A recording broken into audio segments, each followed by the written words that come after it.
Hey, welcome to Same B, where we do a little bit of art and we talk about some true crime. Today we're going to start something a little bit different. My sister wrote the script entirely by herself. I do know the case, I watched a few documentaries and stuff, but I have no idea what this is going to say.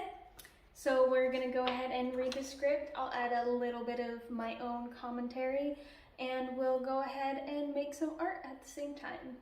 Without further ado, let's get into it. The Isabella Stewart Museum in Boston, Massachusetts is home to not only many works by well-known artists, but also the world's biggest art heist. I became obsessed with this after I watched the Netflix documentary, which, if you're watching this video, I don't know how you haven't watched that, but if you have Netflix, I highly recommend going and watching that documentary.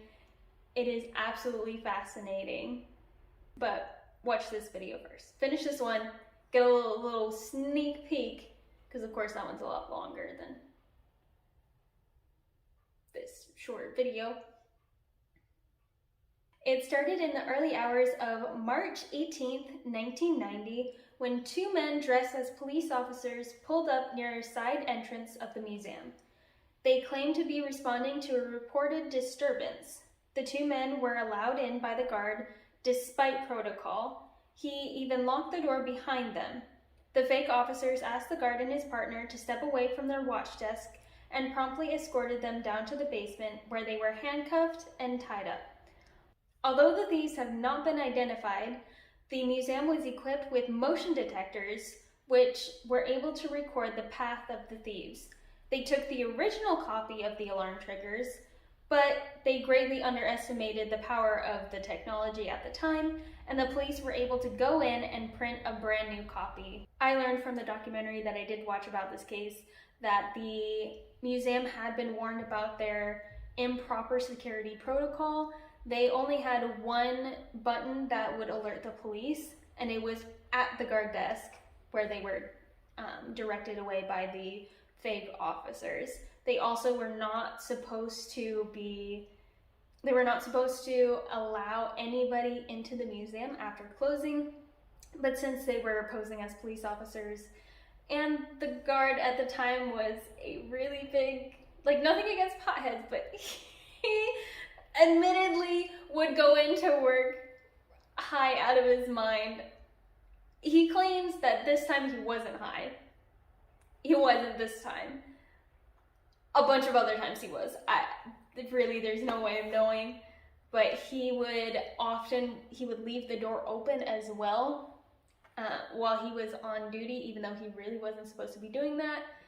We'll probably get into some of the speculations, but some people do believe that he was involved since he was consistently breaking protocol, so they kind of put the blame on him, although the museum's entire security system and their protocols were really not equipped to handle how many priceless items that they had stored in the museum, and they were very vulnerable to this exact type of heist. Starting in the Dutch room, the best known works in the museum were the first victims. These include Rembrandt's Only Seascape, as well as two other Rembrandts, a Vermeer, a Govert Phoenix landscape with an obelisk. These pieces were cut from the frames, as well as an ancient Chinese bronze vessel, which was taken with great difficulty. Apparently, the Chinese vessel was attached to a metal base, and it took about 5 minutes just to remove it from the table. By the way, most art heists occur within 5 to 10 minutes. So obviously, these thieves were rightly confident in not getting caught. So they had plenty of time. They ended up kind of just chilling around the museum and just taking things, since again there was only one button to alert the police, and after they had made sure that anybody who would be wanting to call the police was tied up in the basement, they had free reign of the place.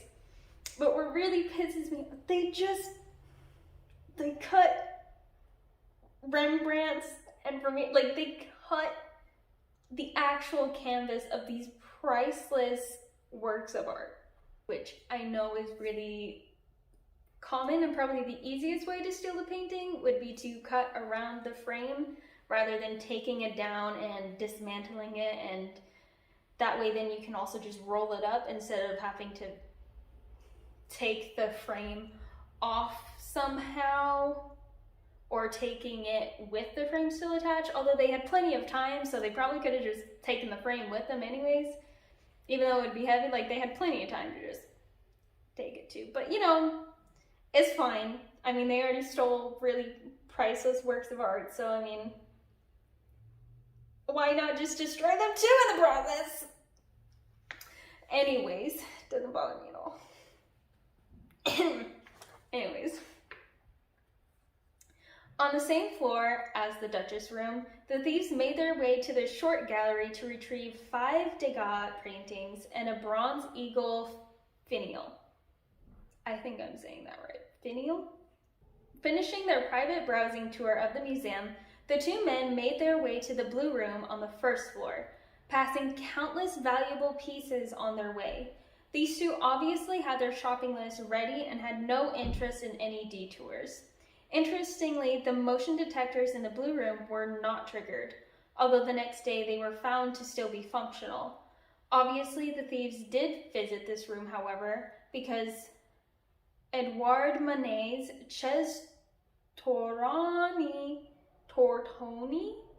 I'm so sorry. Well, it was found missing. However you pronounce it, it was gone. Soon after, at 2:45 a.m., after 2 trips to their car. So again, they could have just taken the frames, although maybe they were locked onto the wall, so maybe they couldn't just take it down. Still not, they cut priceless works of art. After 2 trips to the car, the two men departed with their new wall art for their living room or wherever they were going to take them. The guards remained in the basement until 8:15 when the police finally showed up. Some theories have been presented since the heist, the first one being that it was an inside job. With the amount of time the thieves spent in the museum and also the knowledge of where the art they wanted was, as well as the fact that surveillance footage was deleted, could point to this being an inside job. The guard who let the thieves in was seen buzzing in a figure the night before the robbery. Like I said, that guy who admittedly would come to work really high. He was a really bad employee, but I don't know if I agree that he was involved. I don't think that he cares that it happened. At least not at the time. I don't think he was. I think he was more worried about being tied up than the paintings that would be stolen. But that's just me talking as my opinion. Also with the, like, knowing where, they could also, like, case the joint first. So just because they knew exactly what they wanted, they could have just gone on a tour prior to the heist taking place. They could have gone around.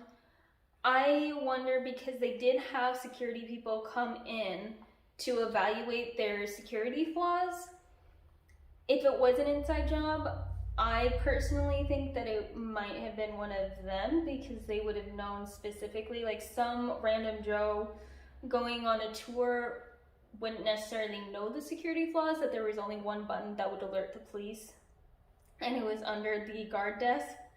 So it might have been, if it was an inside job, I think it was another, like, it was a security company that maybe saw some flaws and then were like, oh, let's hit this place before they actually listen. The night before, the guard had opened the door even though he wasn't supposed to.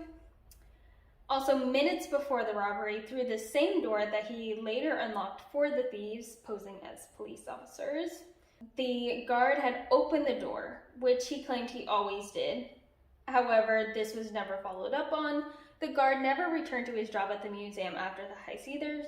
It smells a little suspicious to me, my sister, but maybe he was just traumatized, who knows. Personally, I think he was probably asked not to come back, because afterwards he admitted that he was coming to work high, and also he's the reason he was involved the night that really, really important artworks were stolen. I wouldn't come back, even if I wasn't fired, but I would have fired him immediately. He was clearly very bad at his job and shouldn't have been there, and maybe he was like, oh man, maybe I should focus on my band or something.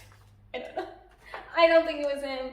I think he was just kind of I don't really care. They're just a bunch of old paintings. It's just a job. I get a paycheck from this. And I think that was kind of where his mindset. Just from what I have heard from my personal research, again, basically just watching that documentary and I think one like YouTube video or something. So I don't really know. I don't think it was him, but I digress. Another theory is that the screenwriter Brian Michael DeVitt did it. In fact, his fingerprints were some of the first to be sent to the FBI after the heist. There were also similarities between the Gardner case and McDivitt's attempted robbery of the Hyde collection in New York in 1981. During this robbery, McDivitt and his partner hijacked a FedEx truck disguised as employees in order to obtain access to the museum. They had handcuffed and duct taped to restrain the guards, but got stuck in traffic so they didn't get to the museum until it was closed. They were later identified by the truck driver they had kidnapped and were arrested. During the time of the heist, McDivitt was living in Boston and moved to California shortly after. He was questioned by the FBI and went before a grand jury, but insisted that he had nothing to do with the heist. Later, his ex-girlfriend claimed that in 1991, he told her about how he was paid $300,000 to rob the Gardner Museum and that he had to leave the country because of it. He died in Colombia in 2004. I think that sounds pretty promising. With all of my knowledge of the case, again, just that documentary and I think one other YouTube video, probably BuzzFeed Unsolved or something like that. That seems the most fitting. Someone who was already arrested for an attempted, well, I guess he was only arrested for kidnapping the truck driver that they stole the FedEx truck to pose to get into the museum. He was into this stuff. And he was living in Boston. Other theories say that it could have been the job of a mob or another known art thief and musician named Miles Connor, though nothing has concrete evidence. Again, like if it was the mob, I think it would have been much more violent. I don't think that those guards would have just been tied up. Like, they would have been offed. And I feel like they're more into extortion and stuff like that. I don't know how, like, into stealing art they were. Or maybe it was the mob who paid McDivitt.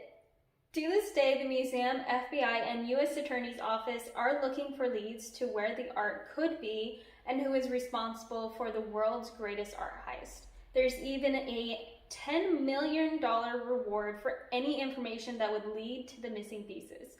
So if you know where they are, I would recommend calling that in because that would be a nice payday. I would take that. Maybe I'll tell them that they'll find McDivitt. Oh wait, no, he's dead. Even though the loss of 13 artworks was and is devastating to the museum, one artist by the name of Sophie Callie was inspired. She talked to guards, curators, conservators, and other staff about what they remembered about the missing artworks. The responses were framed and compared with photographs showing the empty spaces where the paintings once were. The two components showed the absence and the memory of the pieces, as well as the emotional power that art can have on its viewers. The series was called Last Scene, and it helped shift the tone of the empty frames still found in the museum today, from loss and sadness to life and creativity. And I hope you enjoyed that video. I know I certainly did. Let me know who you think did it down below, and I will see you in the next one. Stay curious and creative. Peace.